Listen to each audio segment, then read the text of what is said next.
GST ની આપણે વ્યાખ્યા જોઈ ગયા. હવે વાત આપણે શેની કરવાની છે તો જીએસટી ના લાભો. મતલબ જીએસટી અમલમાં આવ્યો દરેક રાજ્ય 29 રાજ્યો છે તે કેપિટલ સ્ટેટ દિલ્હી સહિતના તમામ કેન્દ્રશાસિત પ્રદેશો છે કે જેની અંદર છે જીએસટી નો અમલ 1/7/2017 થી થયો.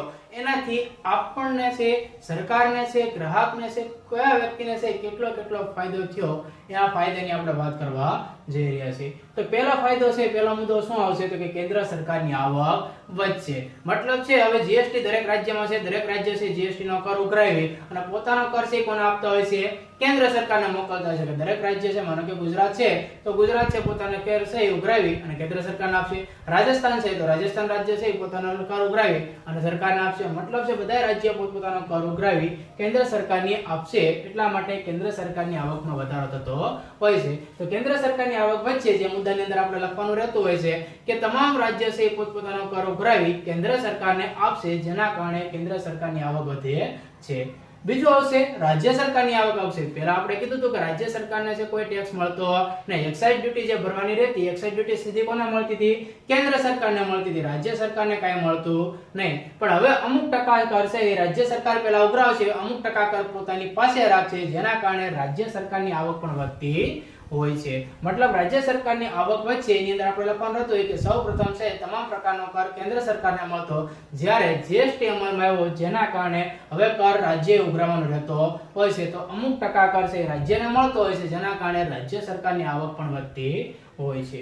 ત્રીજો આવશે આંતરરાજ્ય બજારમાં હરીફાઈ. પહેલા શું હતું? ગુજરાતમાં 5% હોય તો રાજસ્થાનમાં 10% હોય. મતલબ પોતાને મન પડે એટલો ટેક્સ દરેક રાજ્ય અલગ અલગ રીતે લેતો. કોઈ એક પ્રકારનો કર ક્યાંય જોવા મળતો નહીં, જેના કારણે કોઈ હરીફાઈ આપણને જોવા મળતી નહીં. બધાને જેટલો મન પડે એટલો કર લેતા. પણ હવે એવું છે નહીં. એક રાષ્ટ્ર એક બજાર અને બધે જ તમને છે એક પ્રકારનો કર જોવા મળતો હોય છે, જેના કારણે હવે દરેક રાજ્યમાં કર સરખો છે. એટલે પોતાના રાજ્યની પ્રગતિ કરવા માટે રાજ્યની અંદર રાજ્ય છે એ અંદર હરીફાઈ કરશે અને હરીફાઈના કારણે છે આંતરરાજ્યની હરીફાઈમાં વધારો થતો હોય છે. ચોથો મુદ્દો છે સરળ કર માળખું. મતલબ પહેલા શું હતું? અલગ અલગ કર, દરેક રાજ્ય પોતાનો કર નક્કી કરતા. હવે એવું છે નહીં. તમે રાજસ્થાનમાં જાઓ તો જ્યાં જે વસ્તુનો 5% કર લાગતો હોય તો ગુજરાતમાં એમાં 5% જ લાગતો હોય છે. મતલબ કર માળખું કેવું છે? સીધું, કોઈ જગ્યાએ આપણે જોવાનું રહેતું નથી. આપણે ખાલી વસ્તુ જોવાની કે જીવન જરૂરિયાતની વસ્તુઓ જેવી કે છે કે જેની વસ્તુ માખણ, ઘી, આ બધી વસ્તુઓ છે એની પર 0% કર લાગતો હોય છે. જે આપણે જીએસટી ના કરના ટકાવારીના પ્રકાર ભણશું ત્યારે તમામ વિગત આવશે કે કયા માલમાં કેટલો ટેક્સ લાગશે, કઈ પ્રકારની સેવા હોય તો કેટલો કર ભરવો, એની વિગત આપણે વાત કરવાની હજી બાકી છે. પણ સરળ કર માળખું મતલબ હવે બધે કર કેવો જોવા મળશે? એક સરખો. એટલે મતલબ આપણે એ બધું યાદ રાખવાની જરૂર રહેતી નથી કે રાજસ્થાનમાં કેટલો કર હશે, ગુજરાતમાં કેટલો હશે, મધ્યપ્રદેશમાં કેટલો હશે, ઉત્તર પ્રદેશમાં કેટલો હશે, એની કોઈ વિગત આપણે જોવાની રહેતી નથી. દરેક રાજ્યની અંદર છે હવે તમને એક પ્રકારનો કર જોવા મળશે, જેના કારણે આપણે કર માળખું કેવું જોવા મળશે? સરળ અને સીધું. પછી વાત કરશું આગળનો મુદ્દો નિકાસને પ્રોત્સાહન મળશે. નિકાસને પ્રોત્સાહન શું કામ મળશે? કે તમે અંદર રાજ્યની અંદર અથવા બીજા રાજ્ય સાથે જ્યારે વ્યવહાર કરશે તો એની ઉપર તમારે ટેક્સ ભરવો પડશે. પણ તમે તમારી વસ્તુ વિદેશની અંદર, અન્ય દેશની અંદર તમે જ્યારે વસ્તુ મોકલશો ત્યારે એની ઉપર તમારે ટેક્સ ભરવાનો રહેતો નથી. એટલે વ્યક્તિ હવે રાજ્યમાં વસ્તુ વેચવાના બદલે અન્ય વિદેશમાં છે એટલે અન્ય દેશની અંદર છે એ નિકાસ કરવા માટે પ્રોત્સાહિત થશે કે જેના કારણે એને ટેક્સ ભરવો પડતો નથી. તો ટેક્સ ના ભરવો પડે, કર ના ભરવો પડે, એટલા માટે એ વસ્તુ નિકાસ કરશે અને એટલા માટે જ નિકાસને પ્રોત્સાહન મળતું હોય છે. ત્યારબાદ છે આગળનો પોઈન્ટ છે પારદર્શિતા તથા નિયમ પાલન. મતલબ હવે તો ચોખ્ખું દેખાય છે. પારદર્શક મતલબ જે વસ્તુ આપણને સીધી બતાવી હોય એને પારદર્શક કહેવાય. આપણે વસ્તુ જોઈ શકીએ છીએ કે બધે જ એક પ્રકારનો ટેક્સ છે, એટલે આપણે કોઈ પણ મૂંઝવણ અનુભવતા નથી. બધે જ એક પ્રકારનું કર છે, એક જ પ્રકારની આવકમાંથી આપણે ટેક્સ ભરવાનો રહેતો હોય છે અને એની અંદર તમામ રાજ્યની અંદર, તમામ કેન્દ્ર શાસિત પ્રદેશની અંદર નિયમ પણ એક પ્રકારના જોવા મળતા હોય છે. તો જીએસટી ના કારણે હવે આપણને છે ટેક્સમાં પારદર્શિતા, મતલબ ટેક્સ આપણે બધે સરખો છે એ જોઈ શકીએ છીએ અને તમામ જગ્યાએ આપણને નિયમો કેવા જોવા મળશે? એક જ સરખા. મતલબ નિયમનું પાલન પણ છે દરેક જગ્યાએ જોવા મળતું હોય છે. આગળ વાત કરશું ભ્રષ્ટાચાર ઘટશે.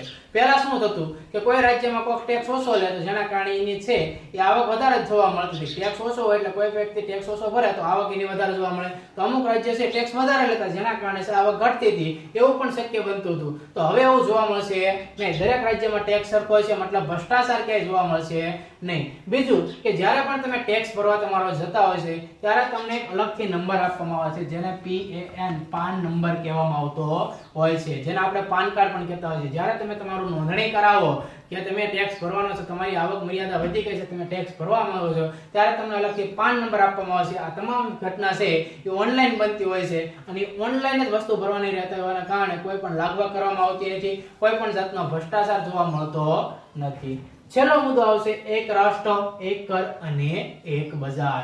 મતલબ જીએસટી બધી જગ્યાએ લાગુ પડી ગયું છે, તમામ જગ્યાએ આખા ભારત દેશની અંદર આપણે જીએસટી જોવા મળે છે. તો રાષ્ટ્રીય થઈ ગયું મતલબ બધે જ એક પ્રકારનો નિયમો જોવા મળશે. એક જ કર મતલબ જે ગુજરાતમાં ટેક્સ લાગતો હોય એટલો જ બીજા રાજ્યમાં લાગતો હોય છે. અને એક જ બજાર મતલબ ટેક્સ સરખો તો બજારની અંદર વસ્તુના ભાવ પણ સરખા, એની પાછળનો ટેક્સ પણ સરખો. મતલબ એના કારણે જીએસટી ના કારણે સૌથી મોટો ફાયદો શું થશે? એક રાષ્ટ્ર એક કર અને એક બજાર. તો આ છે જીએસટી ના લાભો. જીએસટી ની કોઈ પણ જાતની મર્યાદાઓ છે નહીં, એટલે મર્યાદા વિશે આપણે કોઈ ચર્ચા કરવાની રહેતી નથી. જીએસટી ના માત્ર લાભો છે, હજી સુધીની કોઈ મર્યાદા આપણે જાણવા મળી. હવે આપણે વાત કરવા જઈ રહ્યા છીએ જીએસટી ના પ્રકારો, કે જીએસટી ના પ્રકારો કેટલા છે. તો જીએસટી ના મુખ્ય 4 પ્રકારો આવશે. સ્ટેટ જીએસટી, સ્ટેટ ને આપણે શું કહેતા હોય છે? રાજ્ય, એટલે એસજીએસટી કહેવામાં આવે છે. બીજો આવશે કેન્દ્ર જીએસટી, કેન્દ્રને આપણે સેન્ટ્રલ કહેતા હોય છે, એટલે કે સીજીએસટી આવશે. યુનિયન ટેરેટરી જીએસટી, એટલે કે જેને યુટીજીએસટી કહેવામાં આવે છે. અને ચોથો આવશે ઇન્ટરગ્રેટેડ જીએસટી, જેને આઈજીએસટી કહેવામાં આવતું હોય છે. એટલે મુખ્યના 4 પ્રકારો છે. હવે આપણે 4 પ્રકારોની વિગતે વાત કરવા જઈ રહ્યા છીએ. પહેલો આવશે સ્ટેટ જીએસટી. સ્ટેટ નો મતલબ શું થાય? આપણે જેને કહેતા હોય છીએ રાજ્ય. સ્ટેટ ને ઇંગ્લિશમાં છે એસ થી શરૂઆત કરવામાં આવે છે, એટલે માટે એને એસજીએસટી કહેવામાં આવે છે. એટલે કે રાજ્યની અંદર જે જીએસટી લાગુ પડતી હોય, જે તે રાજ્ય હોય એની અંદર જે જીએસટી લાગુ પડે એને સ્ટેટ જીએસટી કહેવામાં આવતો હોય છે. સ્ટેટ જીએસટી માં શું હોય છે?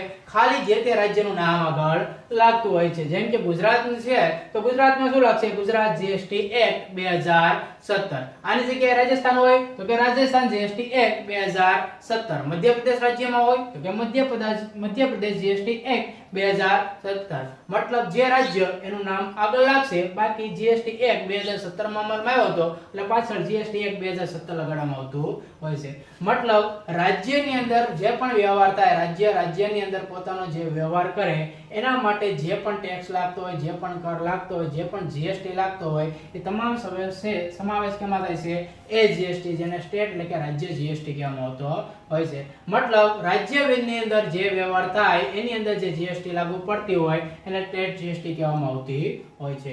બીજું આવશે કેન્દ્ર સરકારની અંદર. બરોબર, કે કેન્દ્ર સરકારની અંદર છે શું કરવામાં આવે છે? કે આપણને ખબર છે કે શરૂઆતમાં જ આપણે જોયું કે 1/7/2017 પહેલા શું હતું?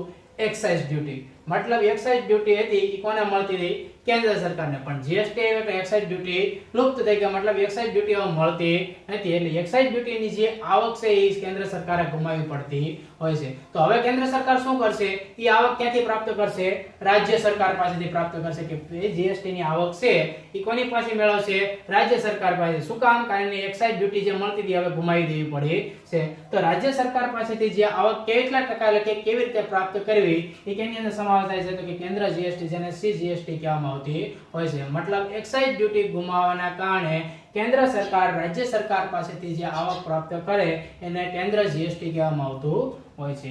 ત્રીજું આવશે યુનિયન ટેરેટરી જીએસટી, જેને યુટી જીએસટી કહેવામાં આવતી હોય છે. યુટી જીએસટી ક્યાં લાગુ પડશે? તો કે માત્ર કેન્દ્ર શાસિત પ્રદેશમાં, કે જ્યાં કેન્દ્ર શાસિત પ્રદેશ છે એ કેન્દ્ર શાસિત પ્રદેશ છે અને એ કેપિટલ સ્ટેટ દિલ્હી છે, એટલે કે જેને આપણે સાથે સાથે કેન્દ્ર શાસિત પ્રદેશ પણ ગણતા હોઈએ છે. તો ન્યા છે યુનિયન ટેરેટરી જીએસટી લાગુ પડતો હોય છે. હવે કેન્દ્ર શાસિત પ્રદેશ બે પ્રકારના હોય છે. કેન્દ્ર શાસિત પ્રદેશ કેટલા પ્રકારના છે? બે.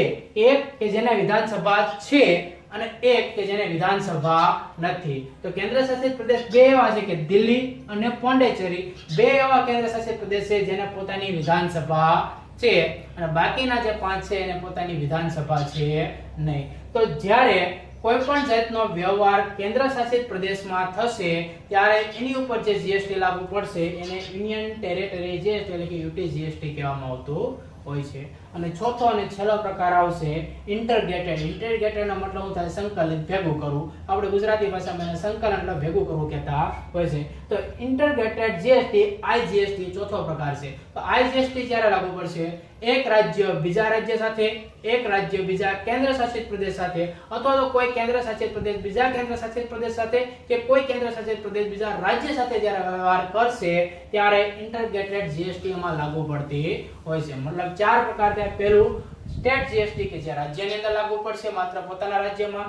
બીજું આવશે સીજીએસટી એટલે કે કેન્દ્રની એક્સાઇઝ ડ્યુટી લુપ્ત થઈ ગઈ, મતલબ એક્સાઇઝ ડ્યુટી મળતી નથી, તો એ આવક ક્યાંથી લેશે? રાજ્ય પાસેથી પ્રાપ્ત કરશે, તો ત્યાં કેન્દ્રની જીએસટી લાગુ પડતી હોય છે. યુનિયન ટેરેટરી મતલબ વિધાનસભા ધરાવતા બે કેન્દ્ર શાસિત પ્રદેશ દિલ્હી અને પોંડિચેરી, એની સિવાયના દીવ, દમણ અને ગોવા જે તે પણ છે, ગોવા તો રાજ્યમાં જતો રહ્યો છે, તો એની સિવાયના જે પણ તમે છે, આપણે વાત કરીએ કેન્દ્ર શાસિત પ્રદેશની, તો એની અંદર સીયુટી જીએસટી લાગુ પડશે. અને એક રાજ્ય બીજા રાજ્ય સાથે, એક કેન્દ્ર શાસિત પ્રદેશ બીજા કેન્દ્ર શાસિત પ્રદેશ, મતલબ બીજા વ્યક્તિ બહારનો આંતરગેંટ્રી થશે, બહારનું કોઈ પણ વ્યક્તિ સાથે આપણે સંકલન સાધશું એટલે એક રાજ્ય બીજા રાજ્ય સાથે સંકલિત થશે એટલે ને આપણે ઇન્ટરગ્રેટેડ જીએસટી કહેતા હોય છે. તો જીએસટી ના ચાર પ્રકાર છે: state GST, CGST, UT GST અને આઈજીએસટી.